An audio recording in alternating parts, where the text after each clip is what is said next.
नमस्कार साथियों, स्वागत है आपका सांवरिया मित्र सीकेवी यूट्यूब चैनल पर। मित्रों, रीट भर्ती 2023 में डॉक्यूमेंट अपलोड को लेकर असमंजस की स्थिति बनी हुई है अभ्यर्थियों के मन में। दोस्तों, बिल्कुल भी घबराने की ज़रूरत नहीं है। मैं लेकर आया हूं बिल्कुल शॉर्टकट, बिल्कुल सरल, बिल्कुल स्पष्ट तरीका आपके लिए। दोस्तों, यदि आप चैनल पर नए हैं तो चैनल को लाइक, शेयर और सब्सक्राइब करना ना भूलें। साथियों, स्क्रीन पर आप देख रहे हैं एक पूरा डिटेल। मैं आपको पूरा डिटेल बताने वाला हूं किस तरह से आपको किस प्रक्रिया द्वारा अपना आवेदन ऑनलाइन करना है, अपने डॉक्यूमेंट्स किस तरह अपलोड करने हैं और किस प्रोसेस से करने हैं। सारी प्रक्रिया साथियों मैं आपको बताने वाला हूं। स्क्रीन पर आप देख रहे हैं साथियों, सबसे पहले आपको कक्षा 10 और 12 कक्षा 12 की मार्कशीट और ग्रेजुएशन फाइनल मार्कशीट, इसके बाद आप बीएड या बीएसटीसी की मार्कशीट अपने साथ तैयार रखेंगे और उसके बाद में अपना रीट का जो आपने जो मार्कशीट है आपके पास, जो प्राप्तांक है आपके, वो मार्कशीट आपको अपने साथ तैयार रखनी है और एक फ़ोटो आपका नवीनतम और हस्ताक्षर आपको अपने पास में उपलब्ध रखने हैं। साथियों, यदि आप गवर्नमेंट जॉब में हैं तो आपको एनओसी चाहिए। यदि गवर्नमेंट जॉब में नहीं है तो इसकी कोई आवश्यकता नहीं है। मूल निवास प्रमाण पत्र जरूरी है। ई मित्र वाला, ऑनलाइन वाला जरूरी है। जो भी आपके पास अवेलेबल है ई मित्र वाला ऑनलाइन, वो मूल निवास प्रमाण पत्र आपका चाहिए। जाति प्रमाण पत्र, साथियों जाति प्रमाण पत्र आपका यहाँ पर चाहिए, जो कि अंतिम तिथि से पहले बना हुआ हो, वही आपको अपलोड करना है। और उसके बाद का बना हुआ यदि है तो आपको शपथ पत्र आपको ज़रूर बनवा लेना है। हाँ साथियों, आपको शपथ पत्र बनवा लेना है और ये केवल ओबीसी, एमबीसी, ईडब्ल्यूएस वालों के लिए लागू है। हाँ साथियों, इसी तरह से चरित्र प्रमाण पत्र आपको तैयार रखना है और ये जो चरित्र प्रमाण पत्र है ये अंतिम संस्था से जारी होता है और वही अपलोड होगा। कोशिश करें कि अंतिम संस्था का ही हो। अगर आपके पास अंतिम संस्था का नहीं है तो किसी भी राजपत्रित अधिकारी द्वारा आप अपना चरित्र प्रमाण पत्र बनवाकर अपलोड कर सकते हैं।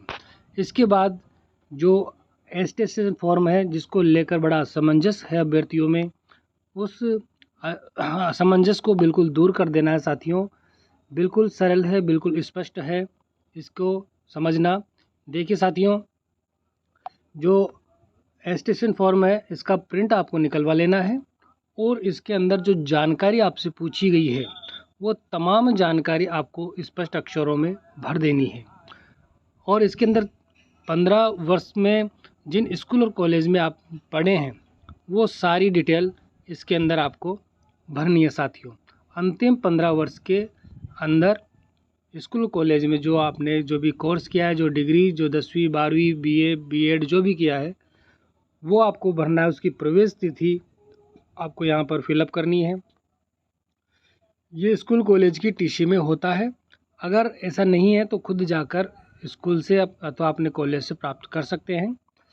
फिर भी नहीं प्राप्त होती तो जुलाई माह की 1 तारीख आप लिख सकते हैं साथियों, और किसी राजपत्रित अधिकारी से इस पर आपको हस्ताक्षर करवाकर सील साइन लगवा लेने हैं। उसके बाद इसको स्कैन करके अपलोड करना है। एटेस्टेशन फॉर्म को ये तमाम जानकारी भरने के बाद में आप राजपत्रित अधिकारी द्वारा इसको अटेस्टेड करवा के सील सिग्नेचर लगवा के इसको अपलोड करना है। और इसकी फॉर्म की जो यदि क्रमांक और तिथि जारी पूछते हैं तो वहाँ पर आप 00 अंकित कर सकते हैं साथियों। अब बात करते हैं फॉर्म भरने की। तो एसएसओ आईडी लॉगिन करके रिक्रूटमेंट पोर्टल में स्क्रूटिनी फॉर्म पर क्लिक करना है।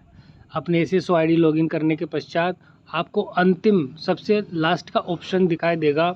उस लास्ट के ऑप्शन में आपको साथियों स्क्रूटिनी पोर्टल फॉर्म वहाँ पर दिखाई देगा, डिटेल्ड स्क्रूटिनी फॉर्म इस नाम से। वहाँ पर आप क्लिक करना है। क्लिक करने के बाद आप नेक्स्ट स्टेज पर आ जाएंगे और जो फॉर्म की स्टेज हैं वो 6 स्टेज आपके सामने ओपन होगी। तो सबसे पहला बेसिक डिटेल्स आपको भरनी है। नॉर्मल जानकारी, नाम, फादर नेम, पिता का नाम, अपने मोबाइल नंबर, आधार नंबर वगैरह, इस तरह की बेसिक जानकारी आपको सबसे पहले वहाँ पर भरनी है साथियों। फिर जो दूसरा स्टेज आएगा फॉर्म का, उसमें आपको अपनी क्वालिफ़िकेशंस डिटेल आपको भरनी है साथियों। अपनी क्वालिफ़िकेशन डिटेल भर के जो ओरिजिनल डॉक्यूमेंट्स आपके हैं वो अपलोड होंगे, जैसे 10वीं, 12वीं, ग्रेजुएशन, रीट तथा अन्य जो भी आपने मूल आवेदन में संलग्न किए थे, वहाँ पर फिलअप किए थे, जो जानकारी दी थी, वो सभी ओरिजिनल डॉक्यूमेंट्स अपलोड होंगे। कोर्स की अवधि जितनी है उतनी ही डालें। जैसे कक्षा 10 की अवधि पूछे तो 1 साल, 1 साल में 12 महीने होते हैं तो आप 12 महीने लिखें। 12वीं कक्षा की अवधि 12 महीने लिखें। इसी तरह से जब आप आगे बढ़ेंगे तो रीट की अवधि पूछेंगे तो वहाँ पर आपको 00 या ना लिख देना है।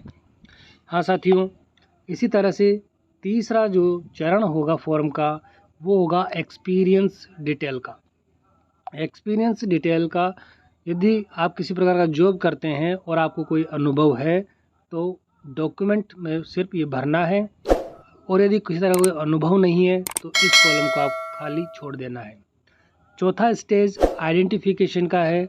ये ऑटो फिल होता है, अगर नहीं होता है तो फ़ोटो साइन मांग सकता है। इसके अलावा इसमें ज़्यादा टेंशन लेने की आवश्यकता नहीं है साथियों। आपको जानकारी दे दूं, ये ऑटो फिल होता है और नहीं होता है, फ़ोटो साइन मांगे तो दे दीजिएगा, अदरवाइज़ कोई दिक्कत नहीं है। पांचवा जो स्टेज है चेकलिस्ट का होगा। इसमें जो आप पर लागू हो उसे पढ़कर उस पर सही का निशान आपको लगा देना है साथियों, और जो आप पर लागू नहीं है उसको बिल्कुल खाली छोड़ देना है। बिल्कुल भी आपको कन्फ्यूज़न नहीं होना है। कंफ्यूज होने की स्थिति बिल्कुल भी नहीं है, होना भी नहीं है। जो आप पर लागू हो वही टिक करके आपको आगे बढ़ जाना है साथियों। छठा जो स्टेज होगा ये एक बार फिर से क्वालिफ़िकेशन डिटेल्स, क्वालिफ़िकेशन डॉक्यूमेंट्स के बारे में आपको बताएगा। और यहाँ पर प्यारे साथियों आपको करना क्या है, यहाँ पर आपको अपने जो ओरिजिनल डॉक्यूमेंट्स हैं वो अपलोड नहीं करने हैं। हाँ साथियों, ओरिजिनल डॉक्यूमेंट्स अपलोड नहीं करने हैं। यहाँ आपको क्या करना है, यहाँ आपको डॉक्यूमेंट्स की फ़ोटो कॉपी करवा के उन पर सेल्फ अटेस्टेड करके और फिर स्कैन करके अपलोड करने हैं। हाँ साथियों, अपने मूल जो दस्तावेज है उनकी फ़ोटो कॉपी पर आपको अपने खुद के हस्ताक्षर करके और स्कैन करके अपलोड करने हैं, क्योंकि मूल दस्तावेज आपने पहले अपलोड कर दिए हैं। इसके बाद जारी क्रमांक जो डॉक्यूमेंट्स के ऊपर दिए होते हैं और जारी दिनांक नीचे इश्यूड डेट वाली होती है। एस्टेशन फॉर्म का क्रमांक आपको 00 भर देना है और सील साइन उसी दिन की डालनी है जो इस दिन आपने अटेस्टेड करवाया है। छठा स्टेज आप समझ गए होंगे साथियों। ओरिजिनल डॉक्यूमेंट्स यहाँ नहीं लगेंगे, यहाँ सिर्फ फ़ोटो कॉपी स्व हस्ताक्षरित लगेंगी साथियों। जारी क्रमांक जो सभी जो दस्तावेज हैं आपके उन डॉक्यूमेंट्स के ऊपर दिए होते हैं और जो इश्यू डेट होती है वो नीचे होती है। ठीक है, इसी तरह से साथियों, इसी तरह से आपको पूरा फॉर्म फिलअप कर देना है। स्टेशन के क्रमांक पूछे तो 00 लिख देना है, और तिथि पूछे तो जब आपने इस पर सील लगवाई है, गजेटेड ऑफिसर ने जिस दिन का हस्ताक्षर किया है वो आपको यहाँ लगाना है। और सब अपलोड हो जाने के बाद फाइनल सबमिट से पहले एक बार फिर से अपने पूरे आवेदन को, पूरे फॉर्म को फिर से जांच लेना है। ये ज़रूरी है साथियों, पूरा स्पष्ट तौर से एक बार रिवाइज कर लेना है। यदि फाइनल सबमिट से पहले आपको लगता है कि कोई त्रुटि है तो उसको सही कर लें, अपडेट कर लें, और जब आपको लगे, आप विश्वस्त हो जाएं कि जो फॉर्म भरा गया है संपूर्ण जानकारी सही है तो फाइनल सबमिट पर आप क्लिक करेंगे और पेमेंट करने के लिए आप आगे पहुंच जाएंगे। और जब पेमेंट हो जाता है तो इस फॉर्म का प्रिंट आपको निकलवा लेना है साथियों।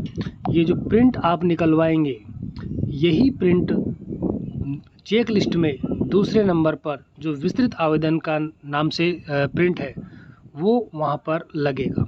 यही वो प्रिंट होगा जो विस्तृत आवेदन कहलाएगा और चेक लिस्ट के अनुसार दूसरे नंबर पर अटैच होगा। साथियों, पहले नंबर पर जनवरी माह में जो आपने आवेदन किया था वो फॉर्म वहाँ पर उसकी प्रति लगेगी। इसी तरह से दूसरे नंबर पर इस फॉर्म की जो प्रिंट निकलवाया है अभी आपने ये लगेगा। फिर आधार, फिर 10वीं 12वीं मार्कशीट, इस तरह से चेक लिस्ट के अनुसार आपके सभी डॉक्यूमेंट्स अटैच होने हैं। तो साथियों, ये थी संपूर्ण जानकारी। दी गई सूचना के अनुसार, जानकारी के अनुसार स्टेप बाय स्टेप आप अपना फॉर्म बहुत तसल्ली से, सावधानी से भर सकते हैं।